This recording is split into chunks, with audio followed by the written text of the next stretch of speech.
This meeting is being recorded.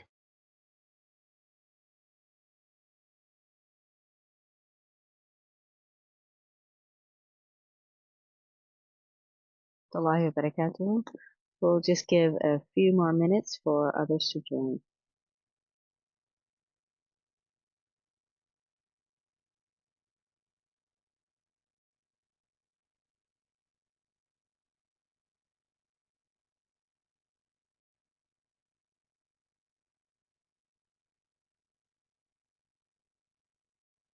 For those of you who are here, can you hear me well? Just type 1 in the chat if the sound is fine. Yeah.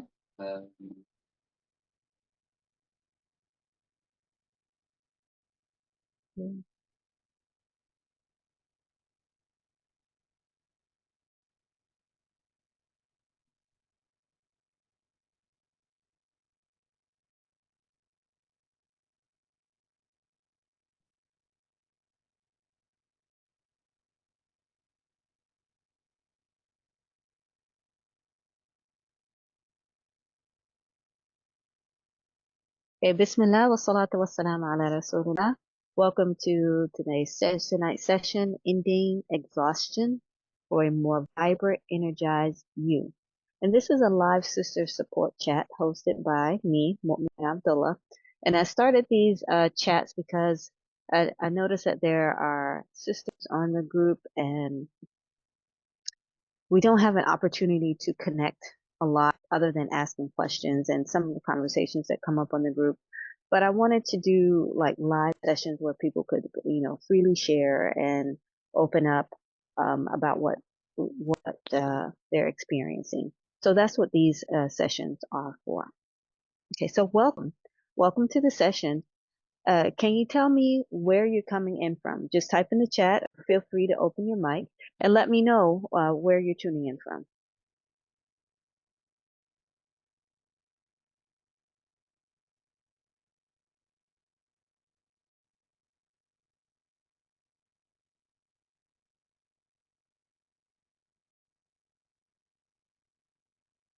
Okay, Barbara's is coming from London. Welcome. Bayan from North America. Is that from the US?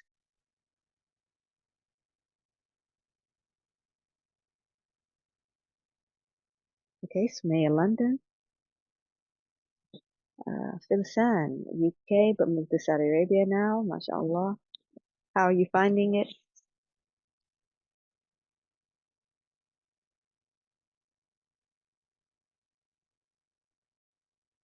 I'm from the United States, but I've lived in the UAE for 22 years.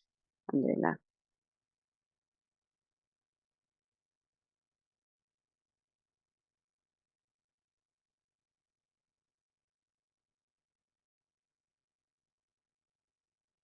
Alhamdulillah. Okay, anyone else? Feel free to use the chat as we are going through this discussion and conversation. Feel free to use the chat, and if you want to open your mic, that's fine as well. Okay, and again, welcome.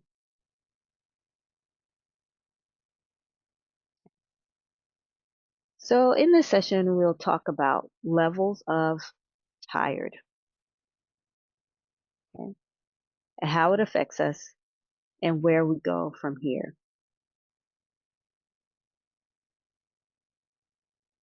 Okay, so this is what it's about. We're going to talk about these three topics. Hope that helps. And before we get started, it's a little about me. I'm an educator. I've been an educator for over 2 decades. I'm an entrepreneur. I'm a homeschooling mother of 9. I'm a holistic health coach. More specifically, I'm a GAPS coach and life coach. And I've been supporting moms with remedying health issues for over a decade. Okay. So I would like to know, a little bit about who's here and what you're experiencing right now. Tell me, is this you? So I have 5 sentences here. Just put the number of sentence, just the number of the sentence that resonates with you. Like when you read this sentence, you think, yeah, that's me. Just put the number of that sentence in the chat, and you can use multiple ones. You don't have to just pick one. So number one, I drag myself through my day feeling tired and in need of a nap or coffee. If you can relate to that one, just put number one. Okay, good. Okay, I have someone says all five. Yep. I get overwhelmed easily by my workload and household duties. I don't sleep well at night, even if I'm tired. I feel guilty for being too tired to spend time with my children. I feel like I've failed because I do well in other areas of my life, but haven't gotten my health in order. No.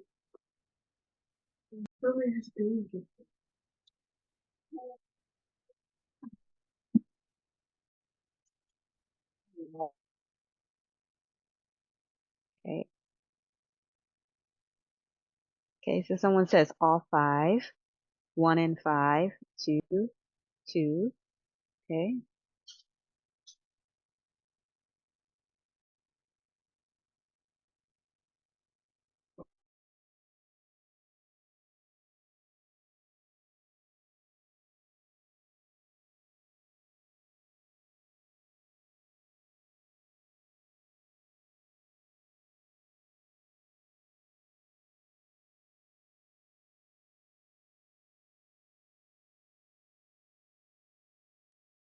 If you've just come in, which sentence is you? Is this you? So if you read the sentence and you feel like this describes you, put the number of that sentence in the chat.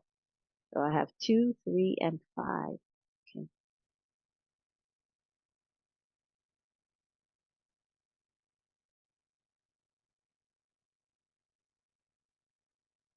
Anyone else?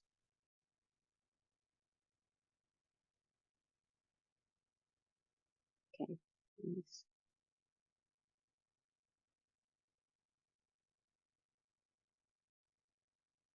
Okay. 4 at times as well. Okay. Somebody says sometimes she feels like it's number 4 also.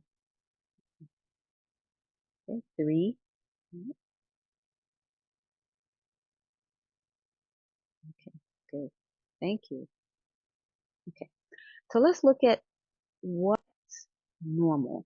Okay. Of course, normal can be relative, but what's normal when we're talking about being tired? Okay. Um, we have this first word up here, tired. Okay. What do you think of when you hear the word tired?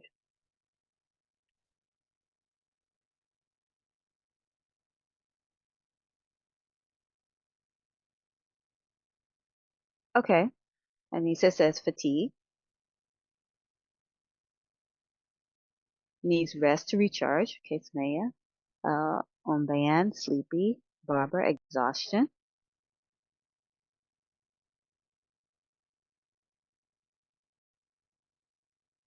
Okay. So let's look at this word tired. Tired really, Anissa, lack of zeal, motivation. Okay, good. Again, I going a little bit deep, but yeah, that's good. Tired. When someone says they're tired, tired is typically what you would consider a normal part of life. You're not always very high energy and upbeat. There are some times when you're going to feel a little bit low, where you're going to have maybe low energy. And that might be at the end of the day when it's time to go to sleep. You might feel tired like right before it's time to have a meal. But when you're just tired, the things that you need to do to recharge actually recharge you.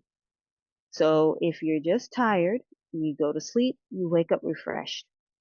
If you are low on energy and needed to eat after you've eaten, you'll feel energized again. This is what we would say is common in daily life. That you have a period of, a dip in the day, but then you can pick it back up. Very tired is like a step above that. So it might be like you've gone through a whole day, and at the end of the day, you're tired, okay? And you're very tired. So let's say you've had a full day, you've been with the kids all day, you had to go grocery shopping, you had to run some other errands, so you're very tired. Or let's say you're dealing with like the flu and you've just gotten over it, and then you have, different things that you have to deal with in the day, so you're very tired. Again, though, when you're very tired, you can do things to replenish and recharge. It might take a little bit longer, but you can get recharged. Exhausted is a step above that. It means to be completely without energy. Okay? You have no more charge, if you will, to continue. So let's say, for example, you're in your day and by Maghrib, you're exhausted. You have no more energy. You can't continue. This is exhaustion. Or let's say you've gone out and you've done what you need to do for the day, but it was much more than what you're accustomed to doing.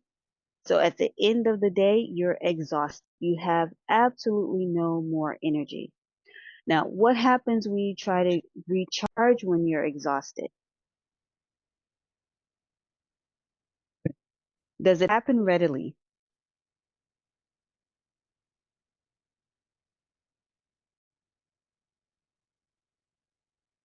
Okay, someone said depletion. Yes, you're depleted. As Samaya said, no. Recharging doesn't happen readily when you're exhausted. At this point, it may take a day or two to recharge. Okay? So you have to build back up. And of course, this is going to have an effect on your life and what's happening during, your daily task and things you need to get done. Fatigue is above that. Now, fatigue happens when you can't get started. Now, remember, in these other tiers, we've kind of gotten started our day, but possibly get to the point where we can't get through it, or we have absolutely no energy at the end. Fatigue is a level where you cannot function. You can't get out of bed in the morning, or it takes a very long time for you to work up uh, the little bit of what you have to be able to get out of bed and possibly start. But once you get started on your day, you have to stop. You have to lie down. You have to sit down. You can't go on. You can't get through your day. This is fatigue. You cannot get through your day at all. Really, it doesn't even start. Okay. Chronically fatigue is where this happens repeatedly. So every day, this is how you feel. Every day, you cannot get up and you can't function. Okay. Yes. I have a question here. Am I correct to assume you can get mental, emotional, and or physical exhaustion and or fatigue, and each will need something different to help? Yes, this is the case. So you can have different reasons why this happens. Okay. Especially when you're exhausted and fatigued. Exhaustion and fatigue can have multiple reasons behind it. Tired, very tired, are often associated with your physical disposition, how you feel physically. Exhausted, fatigue are usually compounded on you simply being tired.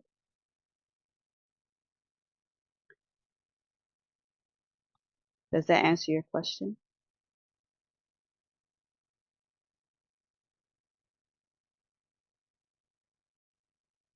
Okay.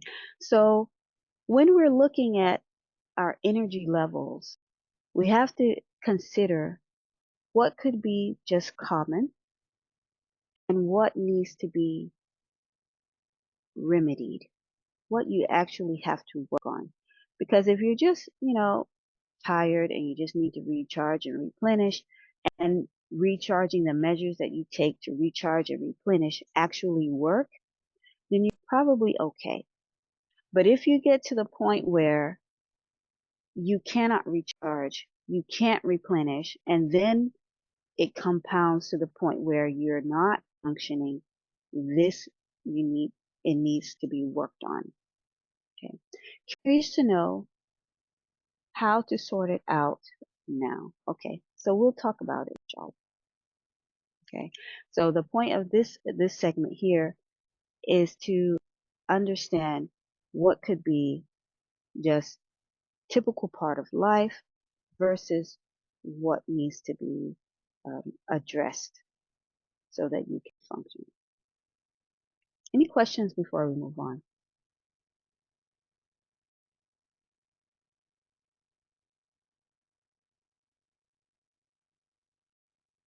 Okay. So what are you experiencing right now?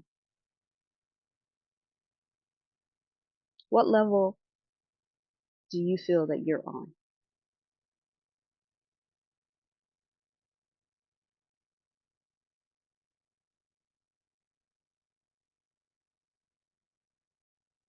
And if you would like to open your mic, please feel free to do so.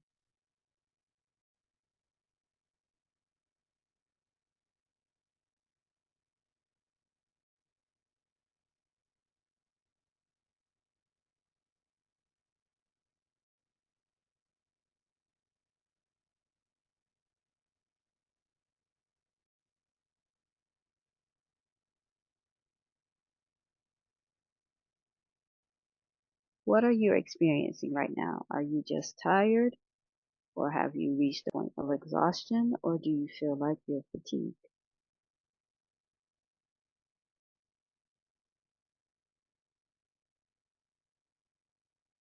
Okay. Weaker. Weaker in what sense? Okay. So I have someone says rotate between exhaustion, fatigue, and chronic fatigue, but right now fatigue.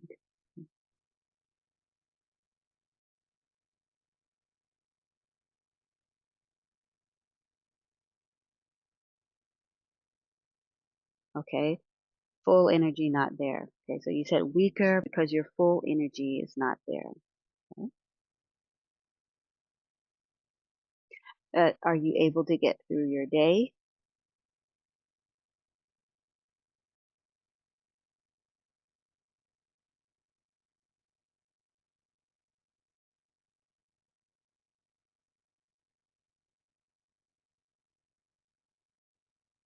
Well, why is there stuff in my room? Okay. So yes, you get through your day, but it's sluggish, so kind of slow, struggling and fighting to get through the day. Yeah. Yeah. Kind of like you have to pull your way through it. Yeah. Feel free to keep adding to the chat.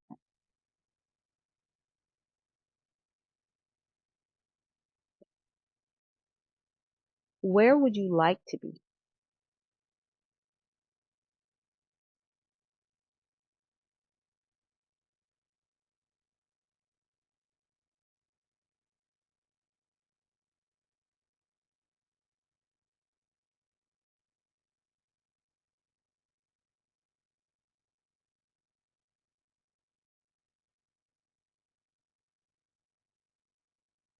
Okay, the energy you had at 20 years old. Can you describe that? What kind of energy did you have at 20 years old? Okay. Khadija says, I'd love to be energetic again. Okay. What does energetic mean to you? What does it mean for your life? What does it mean you can do? Okay. Not to be in pain from the lack of rest, sleep, and chronic fatigue. Okay.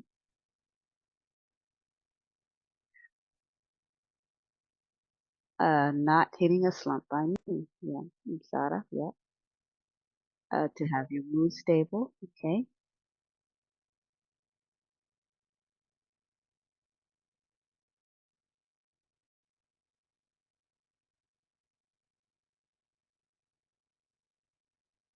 Okay. Barbara says I need more sleep than a few years ago. Yeah. Uh, how how are these uh,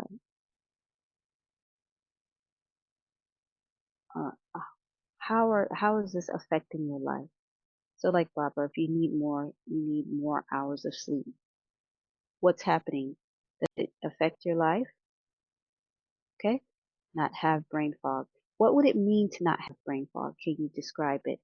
If you're not in pain, you don't have brain fog. What does it mean? How do you envision your life? Okay. Khadija says not being behind with coursework, not feeling pain or sleeping. Okay. All the time. Okay. Like you say you feel like you can't do much. Sumaya says I just would be flying around my school. I would carry heavy things. Okay. That's very vivid. Okay. More patient with the children. Okay. Okay. Barbara says, if I don't get enough sleep, I'm irritable, have a kind of a brain fog, and generally sluggish. Yeah. I'll be able to think without being in a mental blindfold. Very vivid. Thank you for that. Yes, I like that phrase, mental blindfold, because that's how it can feel when you're constantly tired. It's not just a physical tired, it's actually you're mentally tired as well. So you want to have more energy for the kids and patience for the kids and not be so snappy. Um, I get agitated with the children. Yeah, I get agitated with the kids. Yeah. Yeah, brain fog minds are not clear. Yeah.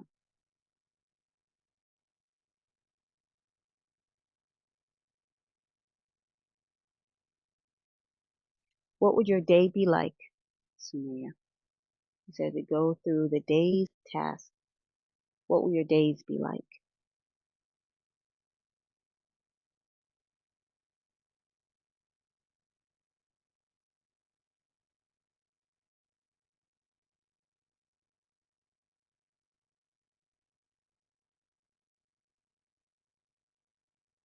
Mm. To be able to have energy to be able to do things without it feeling like I'm lifting a mountain. Yeah. Mm.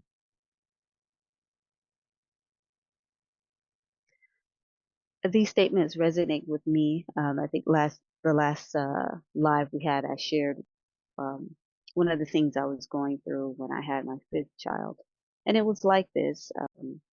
I was in a state of poor health, like debilitated health. And so I had a lot of pain in the morning. So getting up in the morning was difficult. So getting through my day was difficult because, I had the baby weight and then the pain on top of that. And then I had my son who was becoming more challenging. And so, yeah, it was beyond tired. Um, I had to sit a lot and I felt like I couldn't get a lot done in the day. Okay. Ban says, I want to get through the day without feeling like I need a nap all the time, inshallah. Inshallah. May Allah make it a reality for everyone. You have 9 children, mashallah. Just wanted to say that. So make sure Allah Mabarak. Yes. And I told a sister one time that after doing the diet, my pregnancies after were way better than my pregnancies when I was in my 20s. So it has profound effect. Anissa, for me, it's the stress of knowing that I'm damaging my body by not having enough sleep at night. Yes, that you're not having enough sleep is one of those things that compounds on other health issues because you can't rest. and repair. Sure. Nice. Continue. So what's holding you back? Have you tried to address these issues before?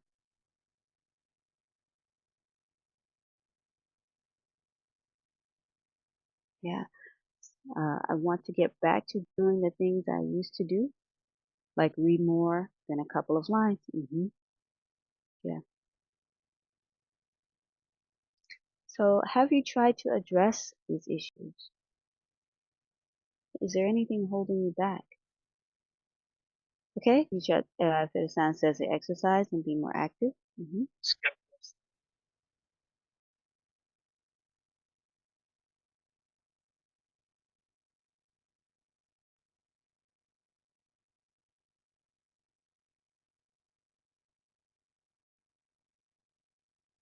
I always say, let me finish this project and I'll start afresh. Okay.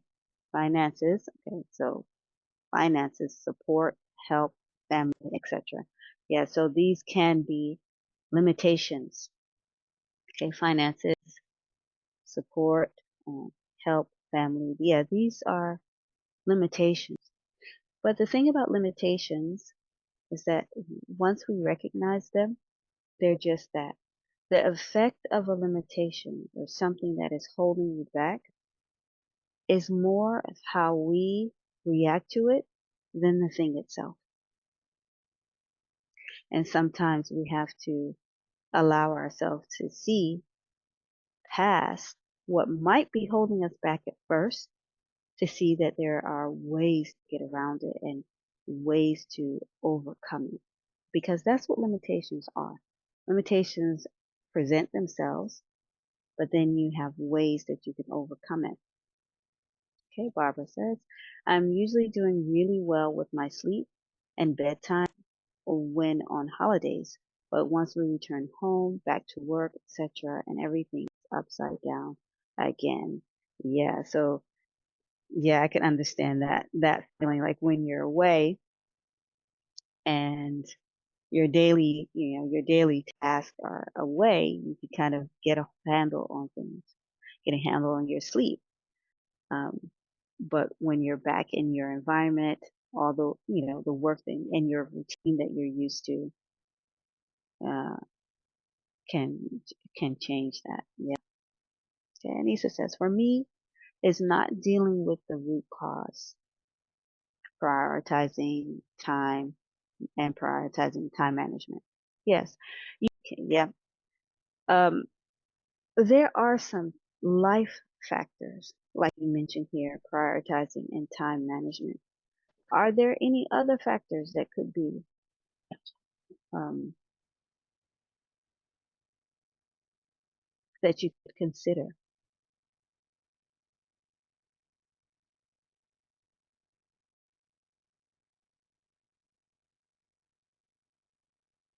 Is it simply skills?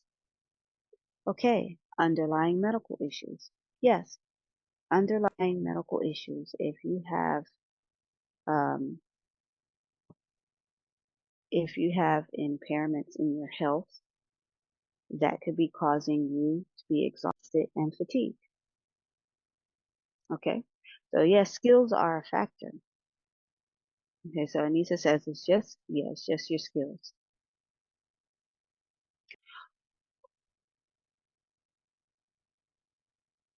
Okay, not knowing what to do exactly and not having the support and guidance when you need it. Yeah, this can definitely be a hindrance to getting uh, getting where you want to be.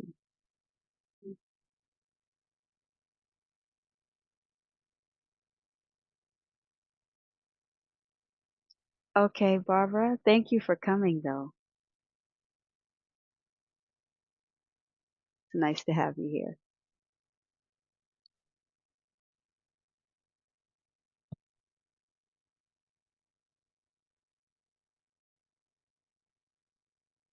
What's important about these discussions is a lot of times uh, we have ideas kind of just in our head, and we don't get an opportunity to express it or to say it out, in public. And subhanAllah, there are times where simply saying something, just getting it out there helps you see where there are avenues that you can address, where there are avenues that you can help yourself get to where you want to be.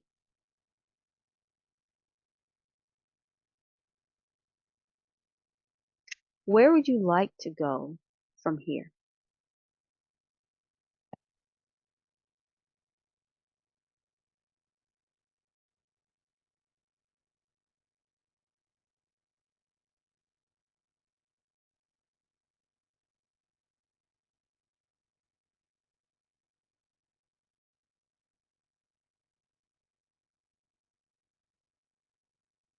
Okay, start a new life, like start anew, like a newborn child.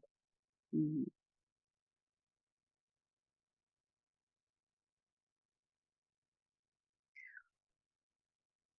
What would you do to start anew with your health? Okay, what would you do to start anew with your health? Okay. Man says, waking up ready to give the day all you got. Yes. How would you like to get there? Khadija says, I'm going to try and join the session again, inshallah. Need to get, okay, you need to get home. Really enjoy the discussions. Khair wa iyaki. Okay.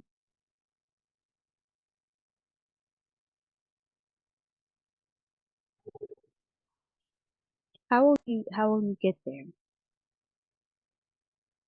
Okay.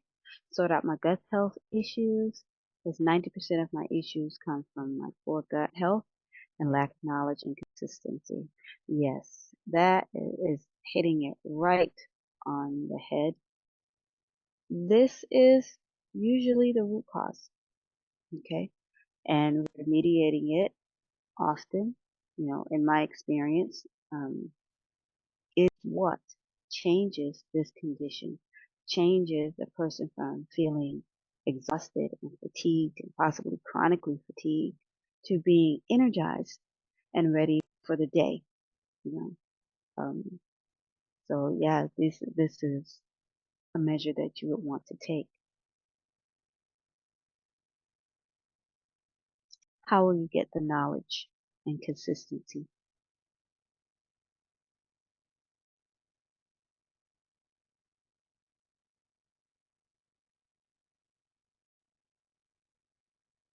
Okay, so that's something that you're really thinking about and want to sort out.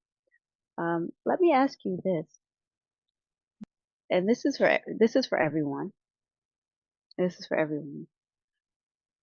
Do you think coaches help with these types of symptoms and aspects of life?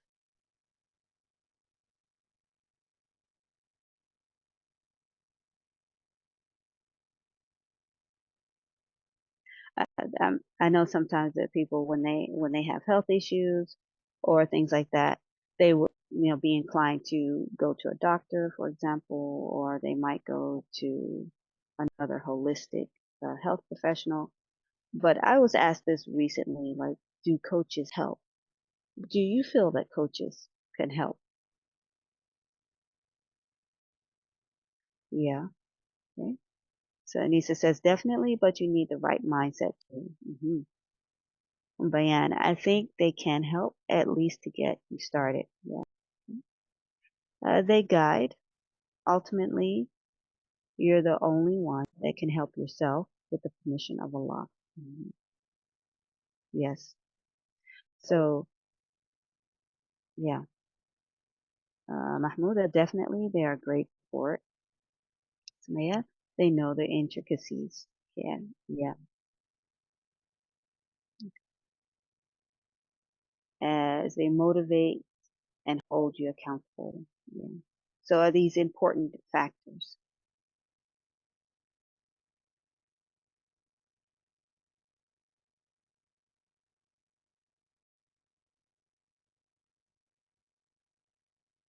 If you know your why, then it helps. Yes, it does. It helps keep you motivated. You know why you want to do a thing. And anything that you approach, you do want to know why you're doing it before you approach it. Like you said, it helps. It helps keep you motivated because there are times when things can get challenging in life. Like if you were to say, oh, well, I just want to improve my health, the next question will be why? And you want to know that why because um, it might not be an easy path to get there. So when it becomes challenging, your why is what you fall back on, is what you tell yourself, this is what I'm trying to get to, so I need to keep going and not stop.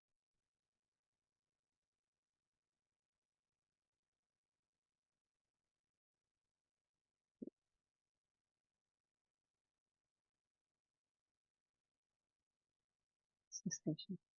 Okay, questions. What questions do you have regarding this?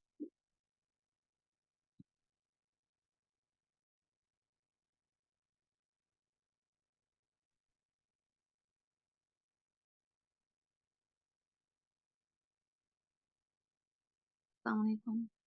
Alaikum salam wa rahmatullahi wa barakatuh. Is it questions regarding the GAPS diet? You can ask questions regarding the GAPS diet or regarding this topic, either one.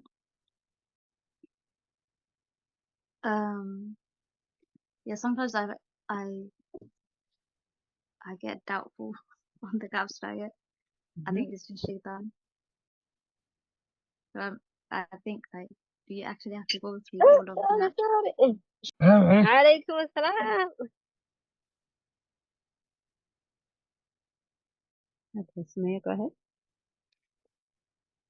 ahead. Yeah, sometimes I think, do you have to go through this whole big diet to get better? Maybe Allah's made a quicker shifa. Okay, so your question is, do you have to go through this? Do you have to go through this diet because I'm assuming that you have looked into it and it feels like it might be challenging. Is that correct? Yeah. Okay. And you want to know if there's a quicker way. I just think like there must be a quicker cure to this problem. Why do you feel there's a quicker cure or a quicker remedy? I don't know. I just think like surely Allah's not made it that difficult. Hmm. What makes you feel that it's difficult? I guess it's a complete like it's changing the way you've known to eat since you've grown up, like, and then like changing everyone else's mind around it about it. Mm-hmm. Is change always difficult? Not always. Sometimes. Yes, sometimes, but not always. So is it possible that you could start and it might be difficult at first, but not for long? Yes. Yeah. So that could be a way to approach it. I'll also ask, like, when we have conditions like this, whatever we're experiencing, we were talking about fatigue and exhaustion. Did it happen overnight? Did it happen quickly? No. So do you feel like there would be a quick fix to it? No. Just wishful thinking. Mm-hmm. Is the reason to do it big enough for your life? Like, is there a big enough reason in your life to want this change. Yes, yeah, definitely. Do you feel like There that? is, but I think I'm one of the people that needs to hit a rock bottom to actually make me do something like the capsule. Hmm. Is rock bottom easier to fix? No, Yeah. but I think I would have made more changes if it wasn't for the financial side of it. Mm-hmm. Okay. Um, Yeah, Finances aside, you would make changes. Is that what you're saying? yeah. Yeah. Um, have you considered that there might be some changes that you can make that don't require any finances? I think there are things that I'd probably need to evaluate Yeah. my shopping and what I get more deeply. Hmm. And that will be a good starting point because, um, again, like limitations, things that we put in front of us. It's like, okay, this is going to stop me. But sometimes, and actually a lot of times, really, there are ways around those limitations. And when we're talking about making changes in our lives, there are a lot of changes that you can make that actually don't require finances at all. It will actually have the opposite effect. It will save you money. So Yeah. yeah, like you said, evaluating your shopping, your life habits, things that you do, that will be an excellent starting point because you might find that finances are not a limitation to really start making tangible changes. Doesn't matter what size the change is. It could be a little one, it could be a big one.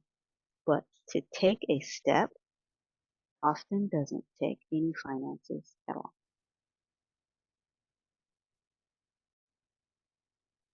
I think also what makes it harder as well is where you are now, you got there being mindless of what was happening. So you were literally sleepwalking through towards your own destruction.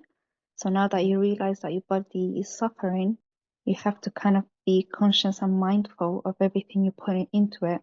And for some people, including myself, it's a lot more daunting and scary, even if the solution is as simple as following a diet. Yes, it might be hard at the beginning, but it's as simple as that. I think it's the fact that you have to consciously be mindful of everything you're putting into your body in comparison to how you even got in the first place, where you were just eating, never thinking of what you're eating, and one day just finding yourself, oh, I'm exhausted or fatigued. Oh, I have this ache or that ache or so on. Yeah, for sure. Yeah. Is there a positive that comes from the mindfulness?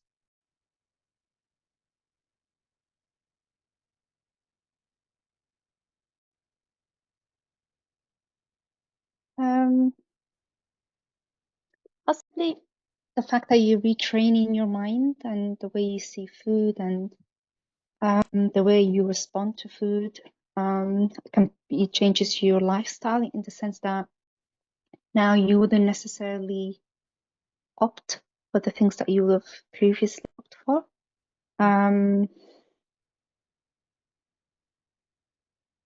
I mean, you're definitely kind of doing a form of ibadah, eating good and well, making sure you're taking care of the body, your amana.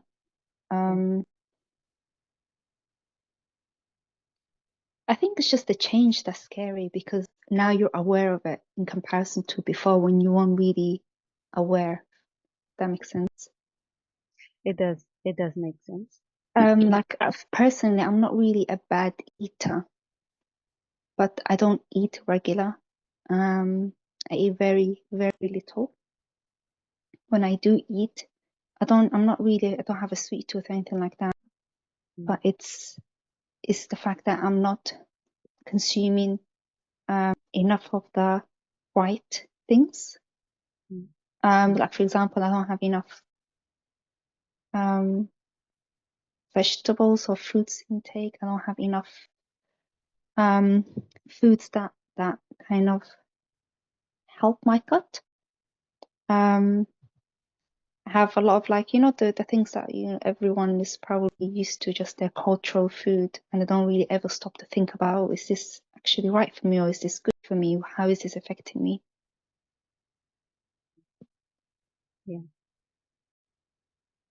Sister Mu'mina, can I just add my take on what the sister is saying, please? Yes, please. So I actually I've been on the GAPS diet since last summer. And like you, sister, I was a bit apprehensive. I knew that food was affecting me because I was always affected by fatigue and especially acne. I have in particular this problem. And although, I was very conscious about what I was eating, I had to make those changes. And I think, like coming to this particular talk and listening and engaging and even recognizing that there's a connection with our food and how we feel is a massive change and massive step. And you should commend yourself, sister, that you've actually come to that a realization, because that in itself shows that you've taken a step to recognize that you may need some guidance and some support.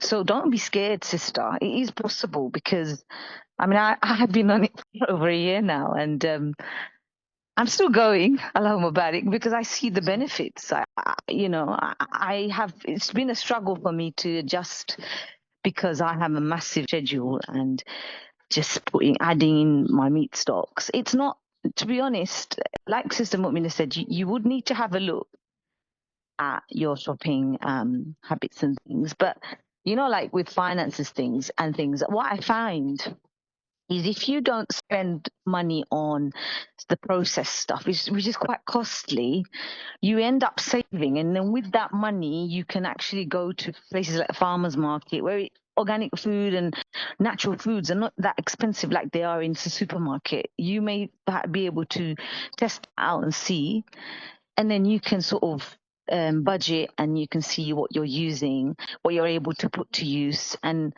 it kind of gives you that empowerment to be able to try and see.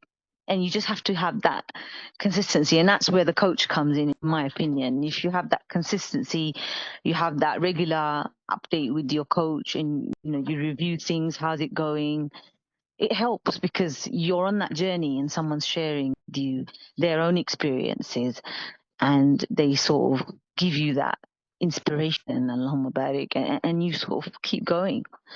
So don't be scared, sister. That's my message to you from the bottom of my heart.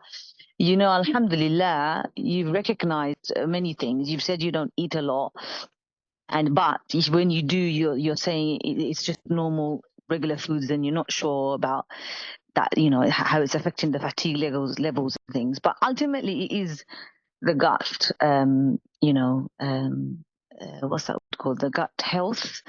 And mashallah, the GAPS is really informative. It helps you to learn about, like some of the microbiome, like some of the yeast and other things that sort of give us our cravings. And because it helps, the stages help with like repopulating your gut, then slowly it addresses those cravings and it addresses some of the issues, Allahumma barik. I don't want to go on, but my daughter, Allahumma barik, she's had eczema since she was little, and she had it really bad. She had it all down her legs, on her elbows.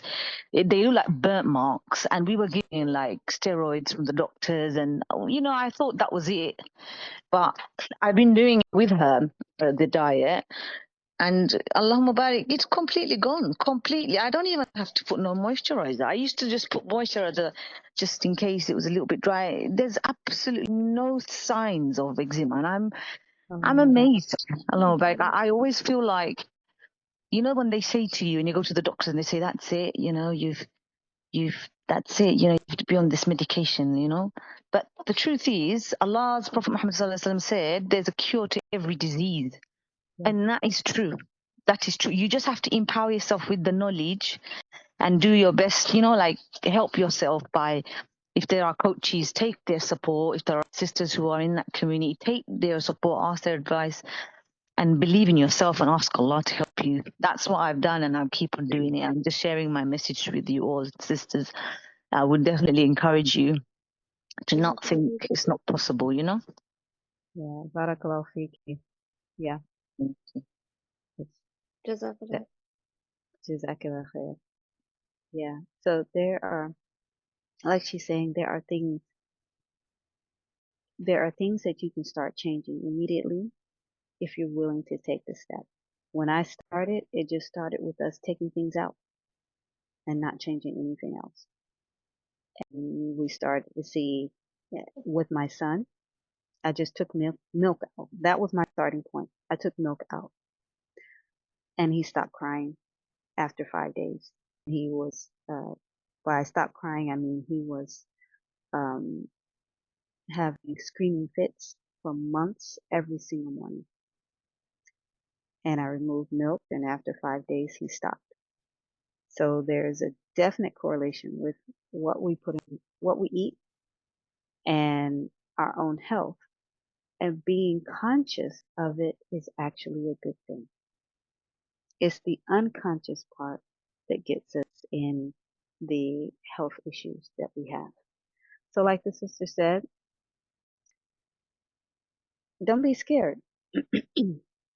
But if you are scared, do it scared, because these types of issues, when they're not corrected, they compound. They just get worse and worse. And subhanAllah, I've seen that where, sisters have attended a session of mine, or they WhatsApp me with some questions, and then they come back a year later and their condition is worse. So Allah subhanahu wa ta'ala has blessed you to be here, has blessed you to see, like the sister said, this, to even know. A lot of people don't even know what's happening to them. So to even know, to be guided to, that awareness that this is something that you have to work on, take it, go with it. Just keep going, inshallah. Does that help? Yaki. Okay, I have a question. What did you change after your 5th child that made a difference? I did the GAPS diet. At that point, my son, my 3-year-old, he was my 4th child. He was 3, and he started displaying learning issues, behavior issues, digestive issues, and I was looking for a solution to those issues because it was becoming a disruption to our life, to my daily life, because he would be screaming for 2 hours every morning and I couldn't console him. So when I found out about the GAPS diet, I realized that we all had symptoms. And so I put our whole family on it, and alhamdulillah, we did it for 2 years. And those symptoms that we had, I would say 95% of them are gone and have not returned, alhamdulillah. So this is a very real solution. It's a very tangible solution. I know sometimes people say, oh, it's just food, but your food is the building blocks of your body. And so if you're building it with something, beneficial, nutrient dense, what it can use, alhamdulillah, by the will of Allah, you get health. But if you do the opposite, by the will of Allah, you get illness. So that is what I changed after my 5th child. Does that help answer your question? Yeah, it does. I think there's 2 motivating factors for me to even to have started considering the GAPS. First, I stumbled on it by accident. I used to love reading, and I went to visit a friend, and she had the book. I was like, "Oh, what's that?" And then that got me curious. I was like, "What is this?" So after I found out about it, there's two things that motivated me, or is motivating me. The ayat that says, كلوا من الطيبات ما رزقناكم. Mm-hmm. And my two little ones who have somewhat, not severe, but somewhat health issues. The older one, I could definitely see the health issues is gut related. And she's kind of showing some signs of malabsorption, which is affecting her. Um, and things are not really necessarily getting better, they're actually getting worse. So I think for me is I don't know where to start, and I don't have full control over their diet either, because when they go out, especially when they go out with their dad or they go visit family, they're constantly given junk food, especially like very, very highly processed foods. And the things that I don't like the chocolates and the sweets and the takeouts, it's mostly what they eat when they go out and visit family. So I don't know how. Sometimes I think I don't want to start something that I can't manage, because I don't have full control over what they eat. I don't want it to be a case where they're having this, they're doing this diet with me at home or whatever, and then when they're not with me, they're eating whatever that they're given, which is counterintuitive. So I'm thinking, is there even any point in starting it if it's not something that can be sustained? And it's kind of also like, fine, let me just take a crack at it and just start, but I wouldn't even know where to begin. And the other sister that was speaking earlier, sorry, I don't know your name. I kind of agree with you when you said just start even if you're scared, but scared with practically no knowledge of what to do is not helpful. Mm-hmm. Okay, so yeah, you made a number of points there. So firstly, you're seeing the signs that you need to do this. So that's good. So you're aware of the effects that it's having on your health and your children's health. However, you won't have full control over your situation. We say some gaps is better than no gaps at all. Think of it this way.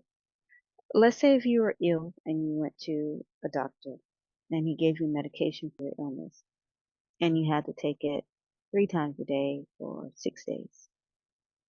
Well, you could take it 2 times a day, or you could take it 1 time a day over the 6 days, or you could take it 3 times a day for 4 days, but not the last 2. Would it be better to take it or not take it at all? Something's definitely better than nothing. Yes, something is better than nothing. And with gaps, some gaps is better than no gaps at all. Even if you have discrepancies like the way you described, where if they go to somewhere else or they go out, they're going to have something else. It's better that when they're with you, that you're giving them what they need, because it will make their body stronger, inshallah, and better able to handle what they might be getting from outside. Versus if they don't have that at all, then they have no mechanism, they have no tools for their body to build, repair, and combat those. So where would you start? Starting point, are you on the GAPS group? Yes. Okay, so that will be one starting point.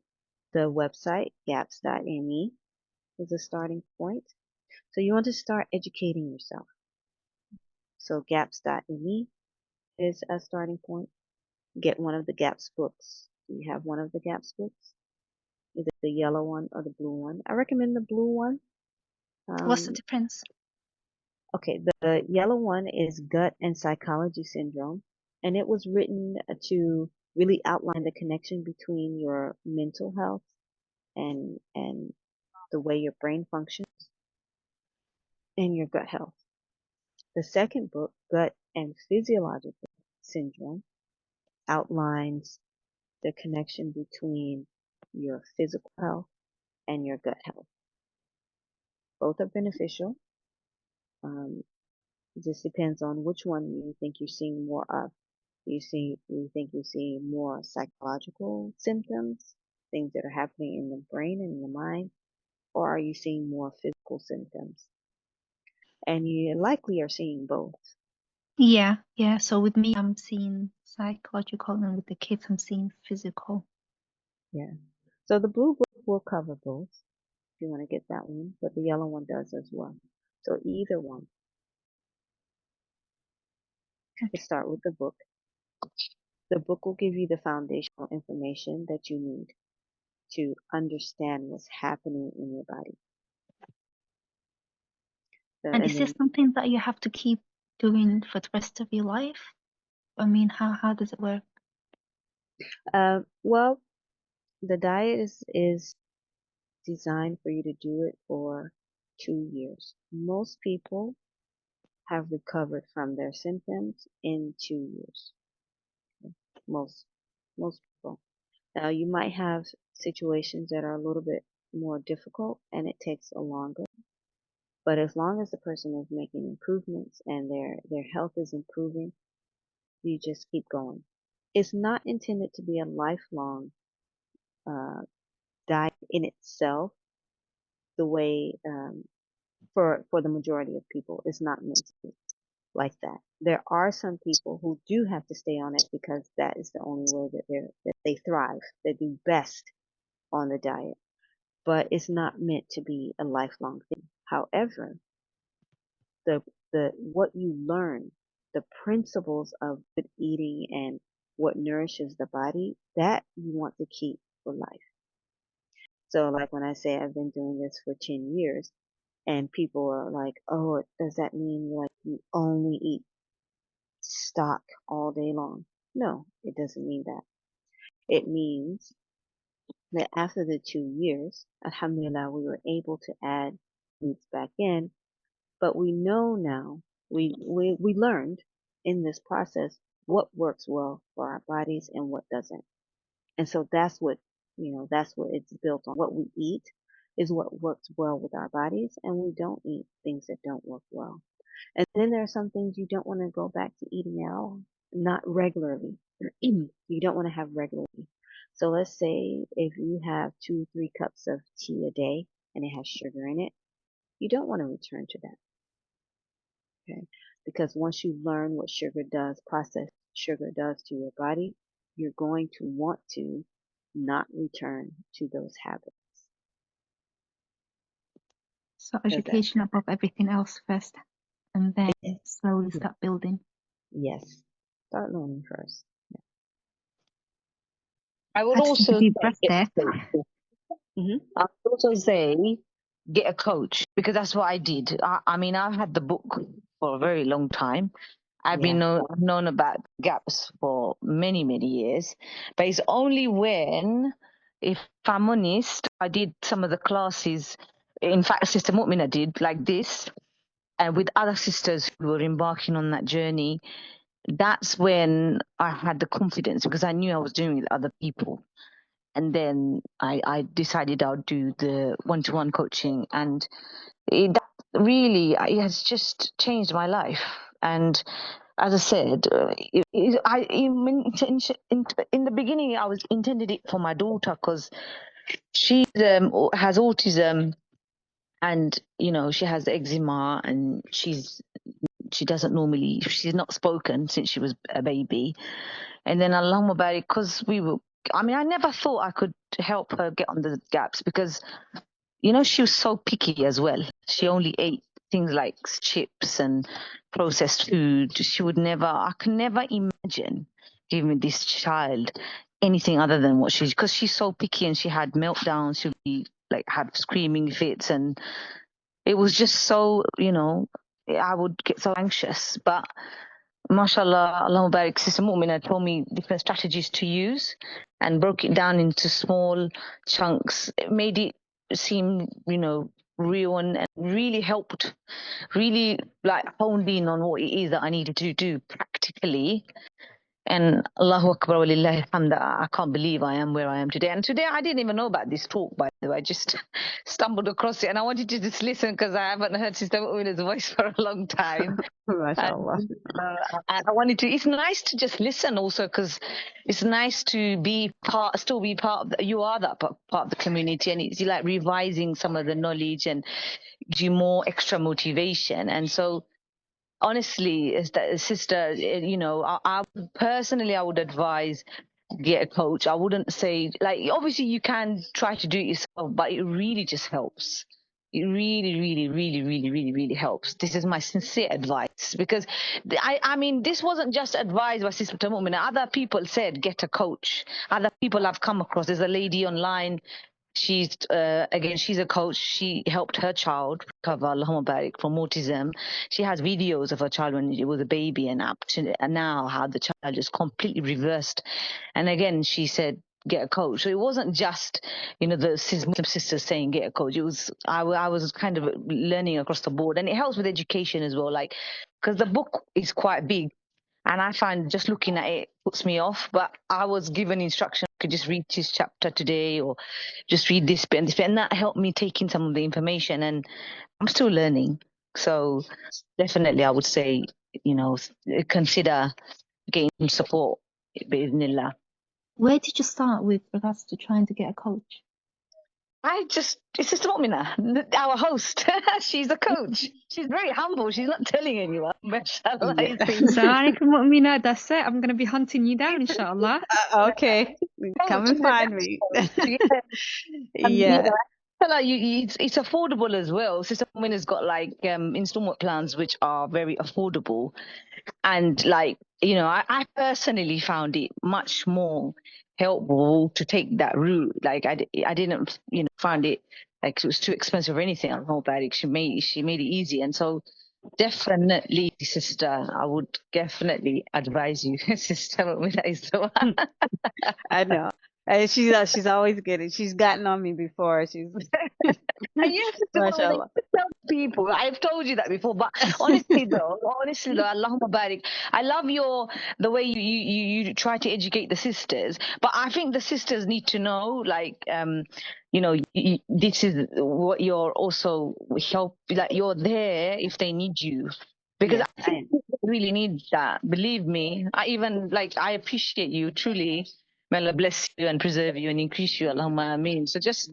Yeah, Sister Mu'mina is a CAPS coach, and she's well within her. Like, she's been doing it for years with her own family, and it really helps, because I've been through so many different symptoms, and Allahumma barik, she was able to sort of, if she needed to research, she researched, but she also told me, oh, I went through this with my daughter, don't worry, you'll be okay. And that gave me so much reassurance, because I was thinking, Ya Allah, what's going on? So yes, sisters, I would sincerely say consider Sister Mu'mina. There are other coaches as well, but I personally have come across, and like I said, this isn't a plan. I've just joined by the qadr of Allah, so she didn't ask me or anything. I'm just talking because but it's true though. I'm telling you, because I'm still doing it. I still have access to Sister Mu'mina. I can always ask, and the group is very useful. So definitely, my sister. And it wasn't an accident that you came across the book. It was Allah. He showed you. He's showing you through his subtle ways that you need to do this. Because you'll see, inshallah, when the children are with you and you're doing some of the gaps, you'll see how calm they are, how happy they are, how healthy they are. And then slowly, everyone else will agree and notice, and they'll support you as well, bi'idhnillah. If you sort of tell them, look, I don't want to give them junk because they react like this, they'll sympathize, and bi'idhnillah, they'll help you. But don't lose hope. Make dua, make that intention and go for it. You can do it, sister. If I can do it, trust me, you could. I had the one massive impossible task of to trying to get that daughter of mine to. She's so picky; she would not eat anything. But even the school now are saying to me, "Whatever it is you're doing, we support you." And it's an amazing thing, and I'm so grateful. So definitely, sisters, go for it. Don't feel, you can't do this. Don't feel overwhelmed. Allah will make a way. This is a very good platform to, appreciate that. Inshallah. Inshallah, mashallah, jazakallah khair for that. Yeah, definitely all good advice. Even when I was doing it with my family, I didn't know how to even contact. There were no coaches at the time when I did it 10 years ago. Coaches didn't exist. And I was in the UAE. There were no practitioners either. And so and I didn't have the book either. Really, subhanAllah, I didn't have the book either because I couldn't find a way to get it here at the time. And I just started with the website. What was on the website, that's what I started with. And then, alhamdulillah, eventually I got the book. But there came a time when we saw a lot of changes. I mean, I knew immediately, like I said, from the first 5 days that this was something that we had to do. But there was a point where we got stuck. And that's when I got support. And alhamdulillah, when Dr. Natasha opened the training for a GAPS coach, alhamdulillah, I jumped in it because we need that. You need support. There are times where you might be implementing thinking you understood what was in the book and it's not, and that's what's causing you to be stuck. So that's why you want someone trained there with you and to not be fumbling through things and having to do extra research. Like when I started, there was nothing on the internet. Maybe about 5 videos, couple of articles, honestly. But now there's abundance of information, and now that's actually made it more confusing. So when you have someone there who's trained with you to go through A to B to C, and take out the guesswork out of doing it. But yeah, don't be scared. Inshallah, Allah subhanahu wa ta'ala makes a way. Like the sister said, when you make your intention, this is really what you want to do, Allah subhanahu wa ta'ala will facilitate it for you. So don't let the limitations blind you. Look past them. Look at the possibilities, not the impossibilities. Do what you can, not what you can't. Okay. With the diet, do you start from the beginning, or do you pick and choose what you want to start with? That's going to depend on your symptoms, and your lifestyle, and what you're going to need. So that will be, if you were working with me, that will be something that we will look at first to see where you're going to start from. Just to understand it better, can you give an example of someone like maybe you worked with, or just an example, any example, just so I understand? So let's say, for example, if I get a mom who's coming in and she wants to do the diet for herself and her children, but she is nursing. I might consider that she's nursing, so she might not do it from the beginning. Let's say from stage 1. She might not do stage 1. Or if she wants to do the introduction diet, then we have to modify it some for her. So it depends on what's happening. But let's say, for example, you come in and you have irritable bowel syndrome. I would say right then you need to do the introduction diet. You could start from full GAPS, but what tends to happen is that might actually aggravate the situation versus trying to repair it. So you might have to start from the introduction diet and go all the way through so that you get the repair. But that's a conversation that, you have working with a coach. If you're working with me, it's definitely one of the conversations or the initial conversations that we will have. Okay. Inshallah. No, it makes sense. Yeah. Because literally I'm reading as you explain it to me, and it's making sense. Mashallah. Yeah, Alhamdulillah. it'll start to That's a open. good sign. That's a It's very good sign, Alon Barik. Don't Yes, ignore it these is. signs, sister. Empower yourself. So I'm going to go to the chat now. I have some questions. How to make a family agree with the GAPS, especially children and teens who don't want to leave regular diet, and old age family members who insist their ancestors used to eat this. Okay. educate them. Okay, you're gonna have to start with educating. Just note that they don't know what you know right now. This is for older people. Okay, they don't know what you know. They only know what they know in their experience.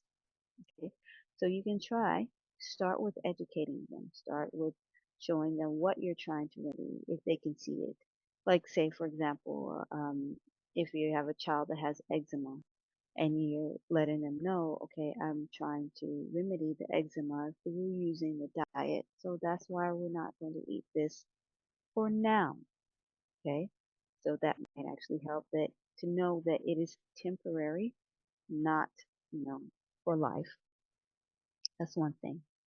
For children, children, bring them along with you in the process.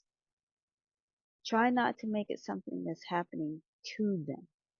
Make it something that's you're doing together. So any habits you want them to have, demonstrate it, model it with them. So if you want to get your children on this diet, you also might want to do it with them. So sit with them and have the meals. Talk about what their bodies are going through. Talk about what they're feeling and why you're doing this so that they can feel better, so that they can be stronger, so that they'll grow better, so that they can think and learn better. Talk to them, but also have them join in with you. Um, Bring them into the process. If you're making a meal, you're making a soup, bring them into the process so that they make it with you. And when they do that, they have ownership over it. They know, oh, I cut the carrots for this. So they want to eat it because they had a hand in it. Okay. Your attitude is also going to make a difference. How do you feel about it? If you're approaching this like something that you don't really want to do, but you have to, it's going to come off that way because it's going to come off in your languaging. You're going to end up saying things, oh, we have to do this. I told you to do this. This is when you're working with teens. Okay. So teens, again, educate them, bring them along in the process, give them information to learn. Okay. And talk to them. Teens typically will listen. They are listening. Whether they react the way you want them to react is a different thing, but they are listening. So talk about it, explain what's happening, ask them if they see these types of traits in themselves. If you are the primary one who provides meals, just provide the meals. Just let them know this is what our meals are going to be like now. So I expect us all to eat together this way. Okay. For the teens, um, they might have to go through a little bit of growing pains. You know, they might decide, oh well, I'm going to do something else, and I'm going to eat this way, and they'll see it. They may already know. So just keep educating, keep talking to them, and depending on the age, give them some autonomy. Let them decide. Still educate them and still let them know what you want and set boundaries. So let's say if you have younger kids that you want to do this diet strictly with them, but you have older kids who are bringing cookies in the house, let them know you can't share this with the younger ones and I don't want them to know that it's here. So that will be like a boundary that you'll set with them. Okay. It works. You just have to keep your lines of communication open and not try to make them agree because they may not. Okay. Educate them and let them make their decision. For the little ones, you keep them under your wing and bring them with you. For everyone else, educate them. You might not be able to make them understand where you're coming from and understand what you're trying to do. The only thing that you can do is educate them um, kindly and let them come to their decisions. Does that help? Does it answer your question?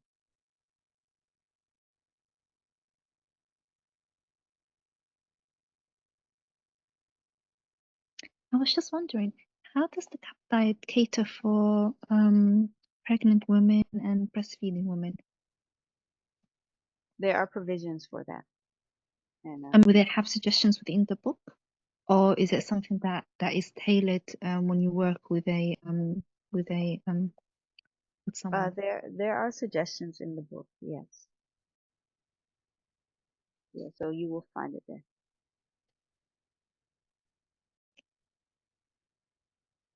Anissa says, Mahmouda, you nailed it on the head by saying that not buying other groceries, you end up saving a lot for the gas foods. Yes, for sure. And that's something we learned in our family when we started cutting things out. We had the funds to buy better quality food. So a lot of times people are concerned about getting organic meat and getting organic vegetables.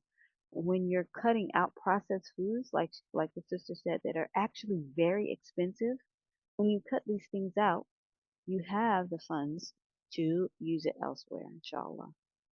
Um, Yes, so I put in here how to connect with me. To connect with me, you can send me your number privately in this chat so that I can contact you after the session.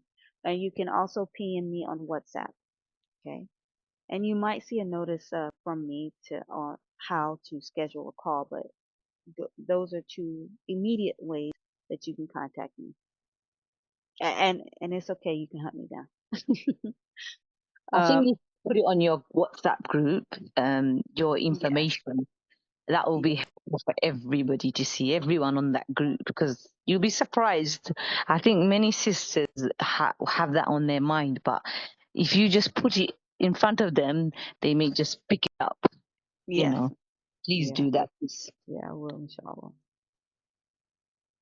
Other diets will yield good results fast, but you will reach a plateau and no progress or complete cure. But only GAPS diet allows the true and deep healing of the gut by Allah's permission. My experience, at least. Yes, for sure. Every diet that's out there has a different purpose. And that's the thing that we have to look at, the purpose for which a diet is, or a protocol even, is developed. And a lot of them are developed for weight loss. So you might go through this diet, like the sister said, and you're going to lose weight, but it's not going to recover your symptoms because that's not what it was designed to do. So you have to look at what those diets are designed to do. The GAPS diet is designed to heal and seal your gut, which tends to be the root cause of a lot of the symptoms that we have now. What's the website you mentioned? GAPS.me. Yes. Jazakallah khair. Okay. Lisa says win-win situation. While on the diet, you get healing, and after the diet, you're overprotective of your body health. Yeah, this is a win because now you understand how your body works, and you know how to take care of it, inshallah. Okay, nice. Jazakallah khair. Wa iyaki, wa iyaki. Okay. Inshallah, I will reach out to anyone who has reached out to me. I will reach out to you, and inshallah, I will be posting the recording and a way to contact me directly on the GAPS group, inshallah. Okay, so if you haven't sent me your number here, look for a post from me on how to contact me, inshallah. Okay. What about things like slippery elm bark? Okay, you have some herbs and herbal supplements that will do specific things. If you're an individual that has multiple symptoms, you're going to likely take one or two supplements for every symptom. And what tends to happen with supplements is once you back off the supplements, your symptoms return because supplements supplement. they do what the body isn't doing. And that shouldn't be your goal, because you will be dependent on that supplement to do that function, to produce that hormone, for example, or to produce an enzyme. You don't want to be dependent on a product. You want your body to function the way it should. And so you take the measures to get to that result, inshallah, if Allah wills. Okay, Abdullah, do you have experience with histamine intolerance in children? Can you work with a child struggling with that? Yes, we can work with you. Yes, work with a child that's struggling with histamine issues. Yeah. Okay. Wonderful, wonderful discussion here. Okay, and he says, Mu'mina, as Mahmouda said, you need to let sisters know regularly, maybe in bio, about your help as a coach. Yes, inshallah. Um, I'm working on putting more things out, inshallah. So keep at me, and be on my back, inshallah. I welcome it. Alhamdulillah. Sorry, Uh, I seem like I'm the one that's hijacking the conversation today. I hmm, had another question. hmm. Would the GAPS diet help heal for example, a damaged let's say intestine or stomach, or a underdeveloped intestine or stomach, like part of of the digestive system is not fully developed or is damaged, where you have, for example, an ulcer or something. Will it help it heal it completely? Or is this something that you'd have to actually go and seek medical intervention, like a surgery or something? It depends on what it is, but if you're speaking of something like an ulcer, it's likely that it will help. And I say in general, doing the diet does help with many things, because it's hard to tell when you're on a standard diet or when you're taking medication, things like that. It's hard to tell what the body can do, because often interventions stop the body from doing what it would do. And then on top of that, if you have a poor diet, it doesn't have the tools to repair. So look at the condition, seek, find out what doctors say about it. But that um, doing the diet will likely help. Often, whatever we see, whatever symptoms there are, doing the diet actually helps. Even if you have to take medical intervention, you have to get an operation, or what have you, doing the diet helps make the body stronger so it can deal and handle with those situations. It can handle those situations. So doing the diet is not, in my experience, have not seen anyone who does the diet that didn't improve their condition. Okay. So if you want to improve that a person's condition, do the diet. It doesn't necessarily mean that it's going to fully recover that that issue, but it might help with the healing process and the maintenance process afterwards. Does that help? I think so. But Like things I like say, ulcers, like stomach ulcers, colon, ulcers in the colon and intestines, yes, people have recovered from those types of symptoms using the diet.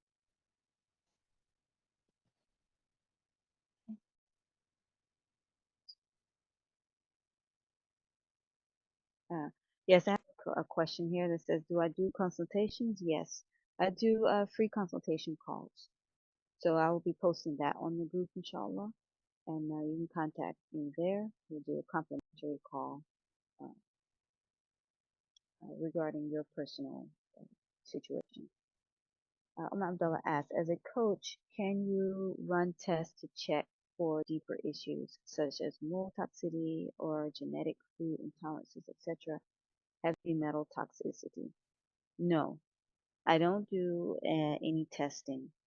And actually, Dr. Natasha doesn't recommend testing a lot because she said what tests do is they only give you a snapshot of what's happening in a person's body at that moment. It does not mean that you can't do testing though. So if you want to do tests privately, yeah, do the test. Um, but as far as how you implement, you won't need testing to start the implementation.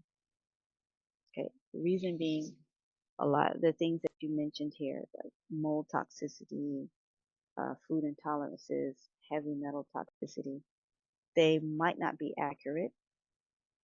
And then if they are, the diet helps to remediate these issues anyway. So the way the diet is structured, whether you know it's there or not there, it helps the body to remediate these issues. Does that help? Does that answer your question?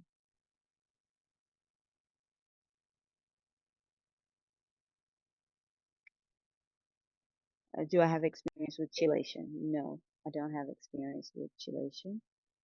I more so stick with okay, I'll say the clients that I've worked with, alhamdulillah, with implementing well, they've gotten the results that they have, alhamdulillah, and by God's will, without doing chelation. So chelation is one of those things that can be necessary when the symptoms are not subsiding, typically after a year. So you wouldn't do chelation early in the process. You would do chelation like a year or a year and a half after you started the diet, and that is because you want to give the body the an opportunity to take care of it. Now, if the symptoms don't subside or you're not getting progress, then you want to um, go to that. Okay, alhamdulillah. Okay. Also in the book, you will find many digestive conditions that have been covered by in depth by Dr. Natasha that will give you more confidence that it's treatable uh, by the GAPS diet. Be well informed first before making a decision to accept major surgeries. Yeah, good advice. Good advice.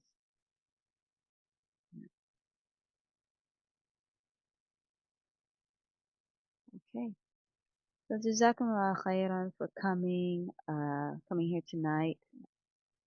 Lovely conversation, alhamdulillah. And for anyone who wants to contact me, I am a GAPS coach, and I've been supporting moms for, like I said, a decade or more. So if you want to contact me, drop your number in the chat or contact me via WhatsApp, and we'll connect there.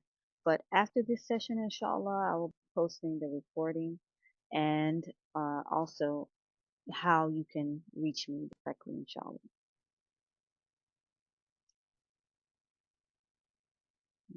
So if there are no more questions, thank you for being here. Thank you for spending your time here. I hope that it was beneficial to you. I hope it opened some doors for you to be able to think past limitations and really consider how you can recover, especially for moms. You know, we tend to put ourselves last, and we really, when we want to help our families, we cannot support our family with a half cup. We can't support our family being tired, very tired, exhausted, fatigued, chronically fatigued. So look into this remedy, look into it as a remedy for your health, for your own health, and for the health of your family. And like the sister said, once you start and people start seeing the benefit, then it just spreads. And subhanAllah, that's how the WhatsApp group happened. After I did 2 years with my family, people who knew my son and how he was started asking me, like, what did you do with him? How did you get him to calm down? How did you get, what did you do? And so that's how the WhatsApp group started, to answer questions. And it has just grown and grown and grown and grown and grown. And subhanAllah, we're here together tonight. So educate yourself, contact me. We can arrange a call and move forward, inshallah. جزاكم خيرا. Wa yaki. Okay. And subhanakallahumma wa bihamdika ashhadu an la ilaha illa anta astaghfiruka wa atubu ilaik. Assalamu alaikum wa rahmatullahi wa barakatuh. عليكم السلام. وعليكم السلام ورحمة الله وبركاته.